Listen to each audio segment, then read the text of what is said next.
Este es un gran día para estar aquí, o bueno, mejor dicho, para que estés mirando porque hoy estamos terminando una serie. Estás en el final de la película. ¿Quién eres? Ese es el nombre de esta serie de mensajes porque, en mi opinión, el problema de muchas personas es que realmente no saben quiénes son. Y como no saben quiénes son, entonces a menudo no saben qué hacer. Y por las últimas 4 semanas hemos estado estudiando quiénes somos en Cristo Jesús. Tengo un dicho, si se quiere decir de alguna forma, ¿no? Si te pierdes el comienzo, te pierdes de todo.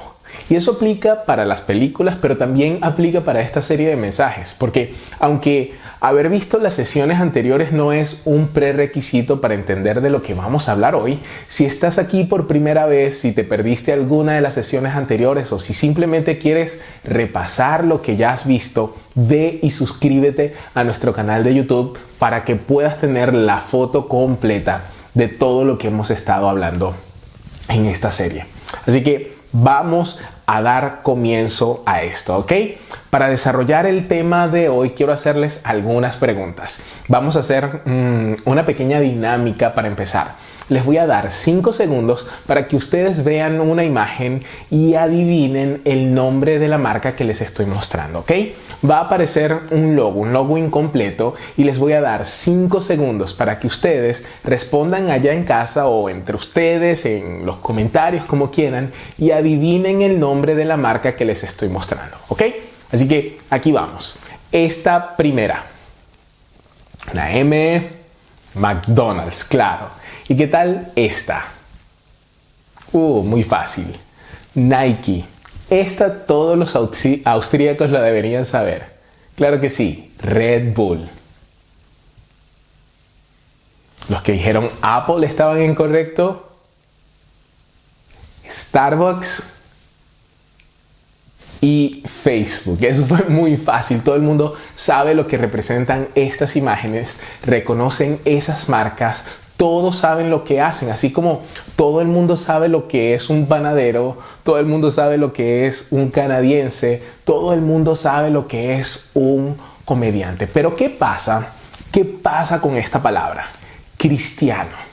¿Qué es un cristiano? De hecho, ¿en qué piensas cuando escuchas la palabra cristiano? Y honestamente, eso va a depender de a quién le preguntas, porque si le preguntas a alguien que va a la iglesia, a alguien de la iglesia, podrían decir, bueno, pienso en alguien cuya vida fue transformada por Cristo. Eran de una manera antes y luego cambiaron por completo. Pero si le preguntas a alguien que tal vez no vaya a la iglesia, pueden decir, bueno, pienso que los cristianos son personas débiles de mente, alguien que ha sido engañado, que le lavaron en el cerebro, que creen en un Dios imaginario.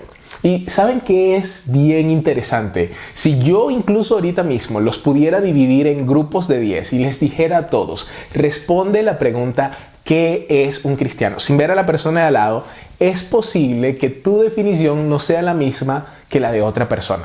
De hecho, no creo que obtendría la misma respuesta 10 veces. Podría obtener 5 u 8 respuestas diferentes. Depende de a quién le preguntes qué es un cristiano. Tal vez algunas personas podrían decir, bueno, es una persona amorosa, los cristianos son personas generosas, son personas benévolas, son personas que son como Cristo, son personas que son conocidas por su amor, por su compasión, por su fidelidad, por su integridad. Otros dirían, no. Los cristianos son gente crítica, son homofóbicos, son moralistas, son legalistas y son conocidos por todo lo que están en contra. Y ellos están en contra de cualquier cosa que sea divertida. No beben, no fuman, no bailan, no mastican. O sea, están en contra de todo y sobre todo están en contra de ellos mismos. Los cristianos no pueden llevarse bien. Hay tantas denominaciones, ¿verdad? Entonces, ¿en qué piensas cuando escuchas la palabra cristiano? lo que me parece interesante es que Jesús nunca llamó a las personas a ser cristianas. Y no hay nada malo en este término. De hecho, yo lo uso todo el tiempo, pero es que significa diferentes cosas para diferentes personas. Y el problema es este: el término cristiano o cristianos solamente se usa 3 veces en la Biblia. No está definido. De hecho, lo que vamos a descubrir hoy es que nada de lo que acabamos de hablar se describe en la Biblia como cristiano. La frase cristiano se utilizó por primera vez para burlarse de los cristianos, para burlarse de los seguidores de Cristo. La palabra cristiano era en realidad un término despectivo que utilizaban aquellos que no eran parte o que no hacían parte de la comunidad de seguidores de Jesús para describir a los seguidores de Jesús. Y nunca, pero nunca fue utilizado por los seguidores de Jesús para describirse a sí mismo. Sin embargo, cuando tú lo piensas, Jesús nunca le pidió a nadie que fuera un cristiano. En su idioma, Él les pidió que fueran otra cosa, y de eso vamos a hablar hoy. Jesús nos llamó a ser sus discípulos. Jesús no dijo: oye, mira, ven acá, ¿quieres ser cristiano? ¿Quieres ir a la iglesia? ¿Quieres seguir este montón de reglas? No, lo que Él dijo es: ¿quieres ser mi discípulo? Mira, deja lo que estás haciendo, vete de donde estás y sígueme. Esa fue su invitación. La palabra griega que es traducida como discípulo significa aprendiz, significa alumno, significa estudiante, significa alguien que es un seguidor. Y me encanta esto porque si lo piensas, Jesús nunca llamó a nadie a ser cristiano, más bien dijo: aprendan de mí, sean mis alumnos, sean un aprendiz, sean mis discípulos, síganme. Y la razón por la que no puedes lograr que 5 personas definan la palabra cristiano de la misma manera, la razón por la que hay tantas derivaciones, por las que hay tantas marcas del cristianismo, tantas denominaciones y tantos cultos, la razón por la que puedes tomar casi que cualquier problema y encontrar cristianos de ambos lados del problema, la razón por la que las personas pueden vivir de la forma en la que ellos quieran y aún así llamarse cristianos, es porque no hay ningún lugar en la Biblia al que ellos puedan acudir y decir: mira, aquí dice lo que es un cristiano. Cristiano y cristianismo no se definen en el Nuevo Testamento. Pero hay un término que se usa de manera muy consistente para describir a estas personas que fueron parte del movimiento de Jesús. Es un término, si se quiere, aterrador, y es esta palabra: discípulo. Y digo que es aterrador porque es que está tan claramente definido durante todo el Nuevo Testamento. Puedes hacer cualquier cosa en nombre del cristianismo. Puedes ir a la guerra en nombre del cristianismo. Puedes hacer todo tipo de cosas en nombre del cristianismo. Pero te digo, cuando encierras esta palabra, discípulo, en el Nuevo Testamento, Dios mío, te vas a dar cuenta de que está tan claramente definida. Entonces, ¿cómo es exactamente un discípulo? Porque entender de manera clara y simple esta definición es mucho más importante de lo que la mayoría de nosotros creemos. Si no podemos definir cómo es un discípulo, entonces realmente no vamos a saber a qué apuntar, ¿verdad? Vamos hoy entonces a definir 3 etapas, o vamos a definir un discípulo en 3 etapas. La primera etapa de un discípulo es esta: un discípulo confía en Jesús. Número 1. Un discípulo confía en Jesús.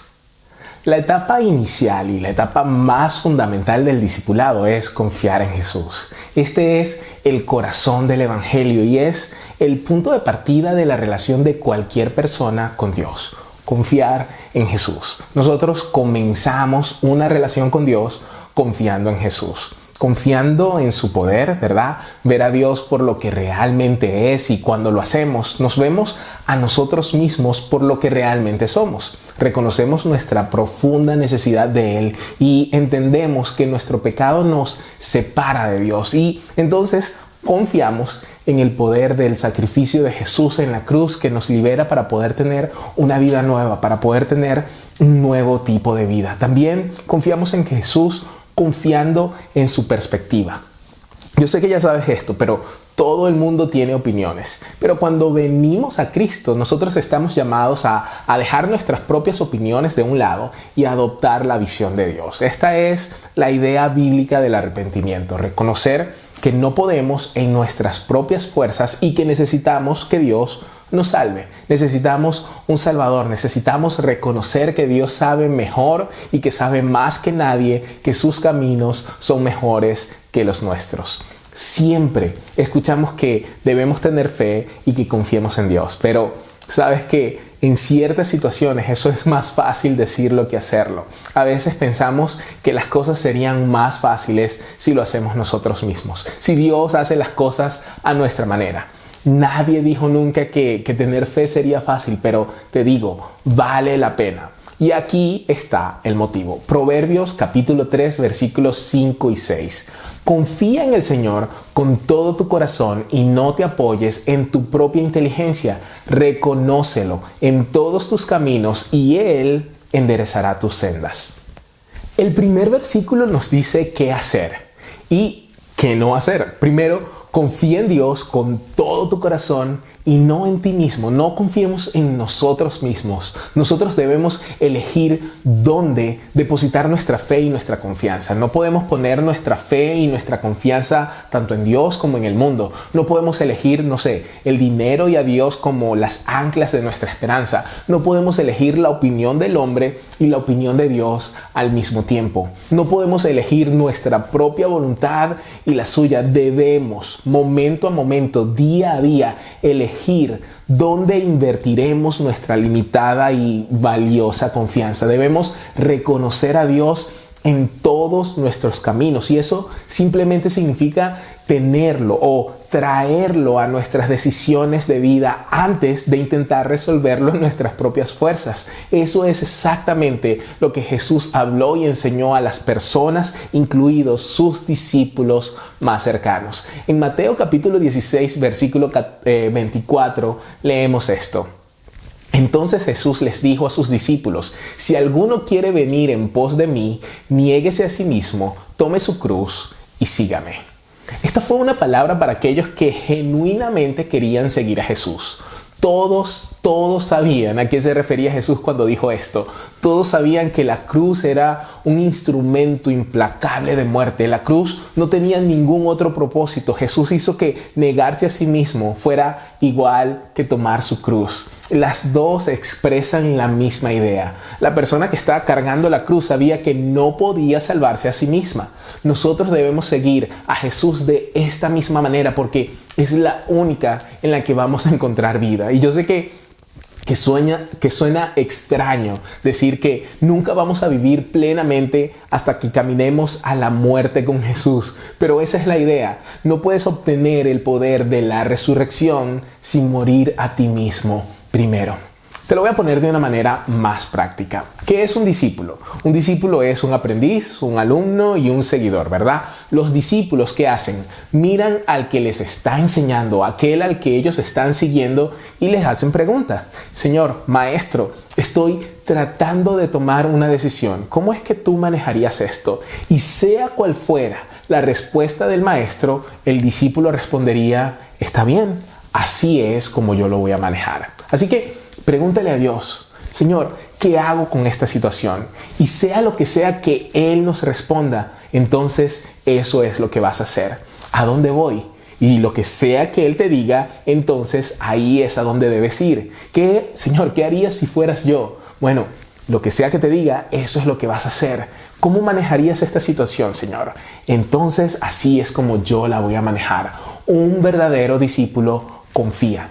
Un discípulo que confía es aquel que le dice a su maestro, la respuesta es sí. Ahora dime lo que quieres que haga. La respuesta es sí, sin importar lo que sea que vayas a decir. Lo que sea que tú me digas, yo lo voy a hacer.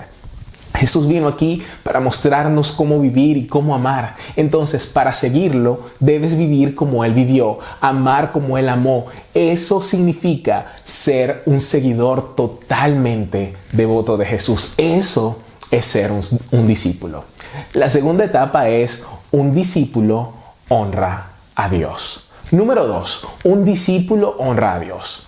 Los seres humanos están hechos para adorar y no podemos evitar adorar, honrar a alguien o a algo. Honramos a ciertas personas por su valor o por su posición. Incluso la Biblia nos da instrucciones de a quienes debemos estimar de esta manera. Por ejemplo, Deuteronomio capítulo 5, verso 16 nos dice que debemos honrar a nuestros padres. Levítico nos exhorta, nos anima a honrar a los ancianos. El apóstol Pedro nos dice que debemos honrar a aquellos que están en una posición de autoridad, en lugares de gobierno. Pero hay docenas de versículos en la Biblia que nos dicen que nosotros honremos a Dios. Y no solamente nos instruyen a honrarlo, sino que también nos muestran cómo hacerlo.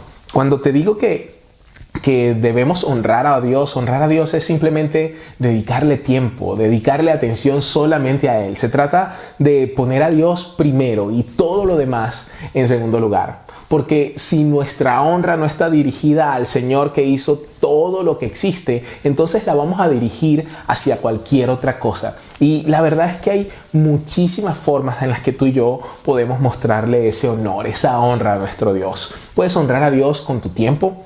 ¿Cómo estás usando ese tiempo precioso que Dios te da día tras día para glorificarlo? Podrías pasar, un momento tranquilo cada día, dirigiendo tus pensamientos hacia Dios, leyendo la Biblia, orando, adorando.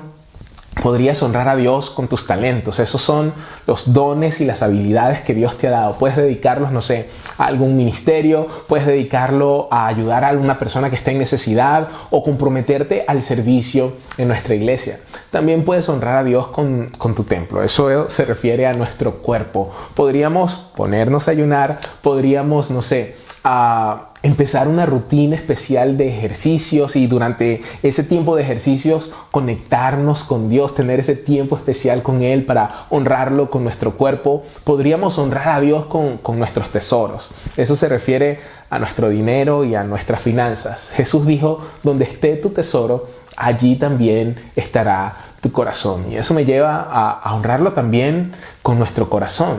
Hay tantos versículos en la Biblia que nos animan a hacer de Dios el número uno, el primer lugar en nuestros corazones. Porque honramos al Señor cuando nosotros actuamos de acuerdo a las intenciones, a los deseos que Él pone en nuestro corazón, cuando obedecemos las oportunidades que Él pone frente a nosotros. Dios quiere ser el único, Dios quiere ser el dueño de tu corazón.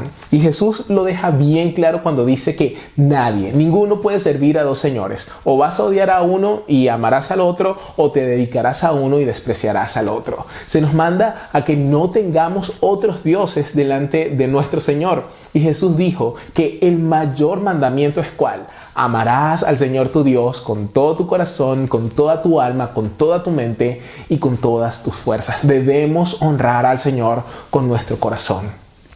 El problema es que el enfoque tradicional de la fe cristiana relega a Dios a simplemente 60 minutos un día a la semana, los sábados por la noche o los domingos por la mañana, ¿verdad? Y reservamos el resto del tiempo para nosotros mismos. Nos hemos resistido a abrir nuestras vidas completamente a Dios. Vivimos en una sociedad que cada vez está más expuesta. Parece que nada es privado y nuestras vidas enteras son monitoreadas y rastreadas. Yo no sé si les ha pasado que hablan de una cosa y al día siguiente les aparece una publicidad de esa cosa que hablaste en tu teléfono. Si les ha pasado, déjame saber. Pero es por eso que nosotros anhelamos esos espacios privados y la sociedad nos dice cosas como lo que hagas en la privacidad de tu propia casa es asunto tuyo, porque después de todo no estás afectando a nadie más que a ti. Sin embargo, un verdadero discípulo entiende que lo que somos o quienes somos en privado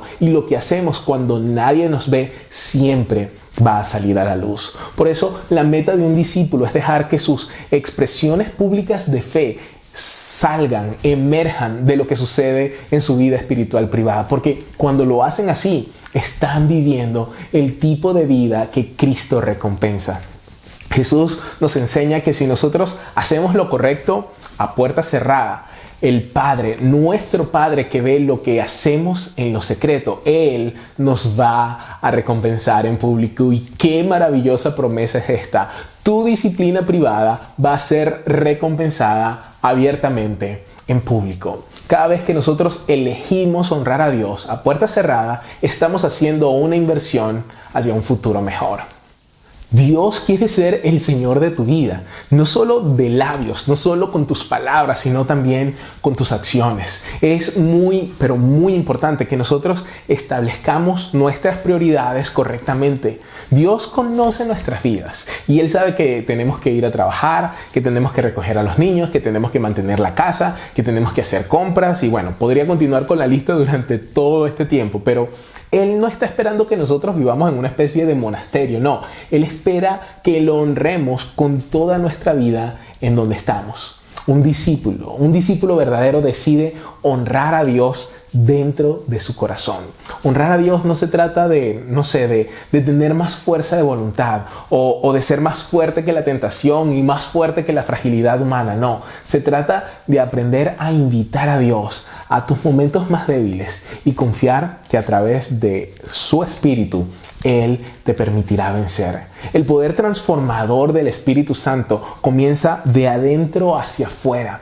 Honrar a Dios está determinado por una elección interna, por una decisión interna, no por la obediencia externa de ciertas reglas. No, el Espíritu nos guía de adentro hacia afuera, dándonos poder para honrar a Dios todos los días. Él nos guía y nos muestra las actitudes y las acciones que van a honrar a Dios. Así que sé obediente. Y la tercera etapa es un discípulo que ayuda a los demás. Número 3. Un discípulo ayuda a los demás. No podemos vivir nuestra vida, nuestra nueva vida en Cristo solos. Otros creyentes nos van a ayudar a mantenernos en el camino correcto, tanto en nuestras relaciones uno a uno como corporativamente, en la iglesia local. Pero lamentablemente la mayoría de los cristianos piensan que la vida cristiana solamente tiene estas dos fases. Creen que si hacen la oración van a llegar al cielo y eso es todo. Pero un discípulo va un paso más allá, participando con Dios y con otros discípulos para vivir esta nueva vida. Y esa es la tercera fase, el círculo completo de la vida de un discípulo. Una vez que haya confiado en Jesús para su salvación y tan pronto como haya comenzado a vivir una vida que honre a Dios, ese discípulo estará listo para ayudar a otras personas a buscar a Dios a través de la Biblia y a confiar en Jesús. En otras palabras, un discípulo solo es un verdadero discípulo si está haciendo discípulos. Eso puede parecer un trabalengua, pero no. Porque cuando personas normales, seguidores de Jesús, discípulos, tienen el poder de hacer su vida, la vida real, hablando en verdad, con amor a las personas que los rodean, en sus relaciones cotidianas, empieza a suceder algo especial. Esas personas normales terminan profundizando en su propia fe y, lo más importante, madurando. Ya no son simplemente consumidores de la fe. No están buscando a alguien más que los alimente y que los fortalezca. Y yo creo que ese era el secreto de la iglesia primitiva. La fuente de sustento para esos creyentes que no tenían YouTube, que no tenían estudios bíblicos, que no tenían pastores famosos, que no tenían conciertos cristianos. ¿Qué eran? Eran simplemente discípulos haciendo discípulos, enseñando de lo que habían aprendido y llevados por un sentido de misión. Y lo más importante, por el poder del Espíritu Santo. El Espíritu Santo les daba todo lo que necesitaban. Ahora, estas eran solamente personas normales, personas comunes y corrientes, personas como tú y como yo. Pero cuando eres un discípulo, puedes marcar la diferencia en la vida de otras personas. Y tal vez puedas decir, Carlos, no, yo no puedo. Eso me queda demasiado grande. Te respondo, no. No. Tú puedes hacer todas las cosas en Cristo que te fortalece. A través de Cristo tú puedes hacer cualquier cosa. Lo que es imposible para el hombre es posible para Dios. Puedes hacerlo. Eres más que vencedor. Dios te ha dado poder. Cristo vive dentro de ti. Él te da el poder. Él te da las palabras para decir. Él te da la compasión. Él te da la habilidad de hablar en la vida de alguien y hacer una diferencia por la eternidad, porque eres un discípulo. Así que, iglesia, vamos a hacer lo que hizo Jesús. Vamos a vivir como vivió Jesús. Vamos a amar como amó Jesús. Tal vez no tenga sentido para aquellos que están a tu alrededor cuando Jesús te pide que hagas algo que no tiene sentido, pero cuando confías, cuando obedeces, cuando haces algo diferente, Entonces, esto es lo que yo quiero decirte, que nosotros no vivimos para la aprobación del hombre, no vivimos para agradar a los demás, no vivimos para ser normales, vivimos para la aprobación de nuestro Dios, de nuestro Señor, de nuestro Salvador, de Jesucristo. Vivimos para honrarlo a Él, tenemos una audiencia de uno. Y antes de terminar, yo quiero llevarlos a un momento cuando Jesús habla específicamente a todas las personas que quieren ser sus discípulos y les dice, ok, ¿quieres ser un discípulo y no quieres solamente ser un cristiano? Ok, aquí está cómo se ve el resultado final. Esta es mi orden específica para ti. ¿Estás listo? Y permítame decirles esto, que si nosotros pudiéramos hacer esto bien, si decidiéramos que no solamente vamos a ser cristianos, sino que decidimos que vamos a ser discípulos, si pudiéramos comprender este elemento de la enseñanza de Jesús, si cada seguidor de Jesús simplemente mantuviera esta enseñanza de Jesús, esta que estoy a punto de leerte, si tan solo entendiéramos esta parte de ser un discípulo, nuestro mundo, nuestros países, nuestras ciudades y en particular nuestro hogar y nuestra vida sería un lugar diferente y sería un lugar mejor. Jesús está al final de su ministerio. Está al final de su ministerio aquí en la tierra. Está a punto de tener su última Pascua, su última cena con sus discípulos. Judas ya se fue a traicionarlo. Jesús sabe que se le está acabando el tiempo para estar con sus discípulos, con esos 11 apóstoles. Y Él los reúne y les dice, muchachos, está bien, esto es todo, de esto se trata, esto es lo que tienen que hacer. Y les dice, Juan capítulo 13, versículo 33, hijitos, aún estaré con ustedes un poco y me buscarán, pero lo que les dije a los judíos les digo a ustedes ahora, a donde yo voy, ustedes no pueden ir. Y cuando dice que no pueden ir, me imagino a Pedro pensando, Señor, pero ¿qué quieres decir con que no podemos ir? Si nosotros somos tus discípulos, donde quiera que vayas, nosotros vamos a ir.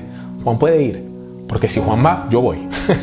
Pedro está obsesionado con esto. Señor, ¿vas a ir a algún lado? ¿Puedo ir? Si tú vas, yo voy. ¿Estás seguro de que nosotros no podemos ir? Y Jesús sigue adelante, tranquilo, y dice, un mandamiento nuevo les doy, que se amen unos a otros. Y nuevo significa algo que nunca antes escuchaste. Nuevo era algo diferente. Y este no era un mandamiento nuevo. De hecho, es un mandamiento antiguo. Tan antiguo que está en el Antiguo Testamento.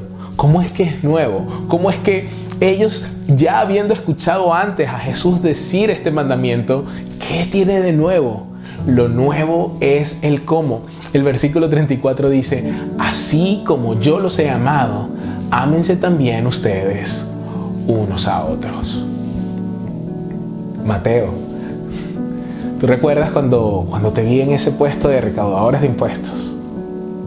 Tu propia gente te consideraba un traidor. Te odiaban. Mateo, nadie quería hablar contigo. Y Pedro, ¿recuerdas qué hice? Sí, nos llevaste a una fiesta en la casa de Mateo, con gente con la que se supone que no debemos andar. Así es. ¿Recuerdas cómo te amé, Mateo? ¿Sí? Entonces, ama así. ¿Y qué tal tú, Natanael? ¿Recuerdas lo que dijiste de mí cuando supiste que era de Nazaret? Dijiste, Nazaret, ¿puede venir algo bueno de Nazaret? Natanael, insultaste a toda mi familia. Pero ¿recuerdas cómo te traté? Hablé bien de ti y te dije, ven, sígueme, sé uno de mis muchachos, sé parte de mi equipo. ¿Sabes qué? Quiero que tú ames así. ¿Recuerdan cuando ustedes pensaron que yo estaba enseñando canibalismo porque les dije que debían comer de mi carne y beber de mi sangre? ¿Recuerdan cómo los que me seguían se quejaron y se sintieron ofendidos y muchos me dieron la espalda e incluso dejaron de seguirme? ¿Y yo qué hice? Yo no dejé de amarlos. Es más, sean honestos, muchachos. Hasta ustedes querían dejarme, pero los perdoné. ¿Sí se acuerdan? ¿Sí? Entonces, amen así. Así es como quiero que se amen, como yo los he amado. Deben amarse los unos a los otros. Eso es lo que quiero que caracterice su relación entre ustedes. Y luego dijo esto: en esto, por esta única cosa, por esta dinámica, en esto conocerán todos que ustedes son, ¿cuál es la siguiente palabra? Mis discípulos. Ahí está. ¿Ves? Todos pueden ser cristianos, pero amarnos los unos a los otros como ama Jesús, eso no lo hacen todos. Y luego, en caso de que no lo entendiera, Jesús les repite: en esto conocerán que todos ustedes son mis discípulos, si se aman unos a otros. Entonces, yo sé que la mayoría de ustedes son cristianos, pero la pregunta es: ¿son discípulos? Y antes de que respondas, aquí está mi parte favorita de este pasaje.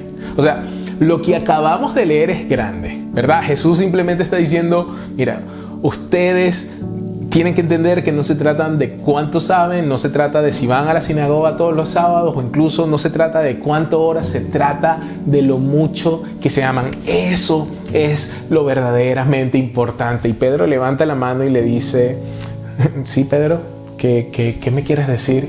Y Simón Pedro le preguntó: Señor, ¿a dónde vas? Y es como que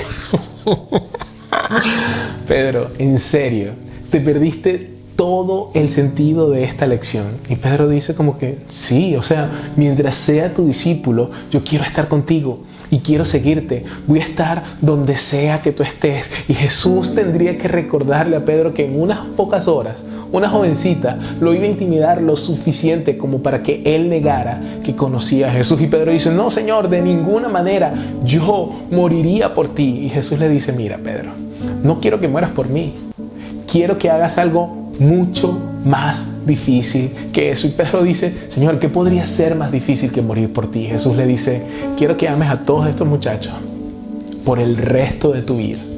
Quiero que los ames de tal manera que la gente de allá afuera se sienta atraída a mirar y decir: wow, mira cómo se aman. Quiero que crees una comunidad que se defina por este tipo de amor incondicional, por una compasión ridícula, que la gente se pregunte: ¿quién amaría con ese tipo de amor? Quiero que los que no son mis discípulos, los que no creen en mí, te miren y digan: wow, mira cómo se tratan los unos a los otros, mira cómo se respetan, mira cómo se tratan entre sí, mira cómo se hablan, mira cómo tratan a las viudas, a los enfermos, a los pobres, mira cómo se aman. Y Jesús dice: quiero que construyas comunidades, iglesias así. Puedes imaginarlo, que si nosotros tan solo hiciéramos eso bien, ¿te imaginas que si nosotros dijéramos: vamos a ser discípulos? ¿Te imaginas si trabajáramos solamente para hacer bien esa sola cosa? No todo el Nuevo Testamento, pero si solo trabajáramos en amarnos los unos a los otros como Cristo nos ama. Imagina si dijéramos: quiero amar a las personas que me rodean, empezando por tratarlas como Jesús trató a los que lo siguieron.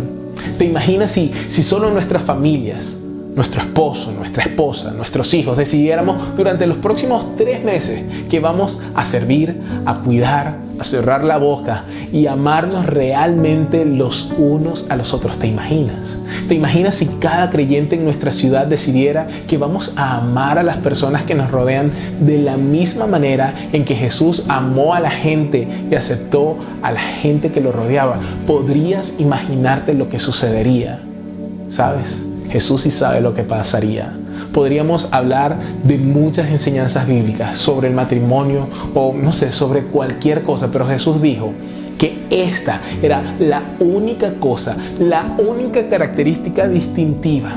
Así es como los demás van a saber que realmente eres un discípulo. No por cuánto tiempo oras, no por cuán alto predicas, no qué haces los domingos en la mañana o los sábados en la noche, sino por cuánto se aman. Así que, ¿por qué no lo intentas esta semana? Yo sé que tu esposo es un desastre. Y yo sé que tu esposa es difícil. Y tus hijos adolescentes son hijos adolescentes. Y tus padres, ellos no tienen idea. Sé que hay gente torpe a tu alrededor y tú eres la única persona equilibrada en tu vida, la única persona equilibrada que conoces.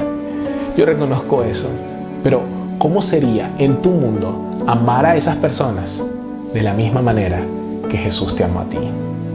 ¿Qué tal si durante esta semana no sigues el ejemplo de nadie más a tu alrededor sobre cómo se tratan los unos a los otros, sino que por la gracia de Dios y por el poder de su Espíritu amas a los demás sin importar cómo te traten ellos a ti?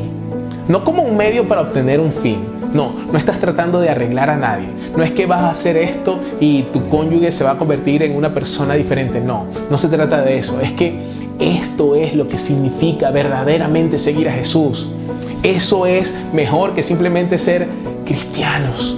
Seamos discípulos. Y permítame decirle que sí, los cristianos lo hemos echado a perder. Miras cómo actuamos y no quieres tener nada que ver con el cristianismo. Yo entiendo que no quieras, pero no dejes que nosotros o que ellos sean una causa para que te pierdas a Jesús. No te pierdas a Jesús, el que murió por ti y por mí, el que da vida en abundancia. La invitación que Jesús extendió en el primer siglo sigue abierta el día de hoy. Sígueme. Si ese eres tú y tú dices, quiero ser un discípulo de Jesús, quiero que hagas una oración conmigo. Dile: Jesús, me reconozco un pecador, sé que moriste en la cruz y resucitaste de entre los muertos para que yo pudiera tener vida. Me alejo de mi pecado ahora, me arrepiento y me vuelvo a ti con fe, confiando. Confío solo en ti para que perdones mi pecado y para que me des una nueva vida. Gracias por este regalo. Gracias por tu amor. Ayúdame a amar como tú amas. En tu nombre. Amén.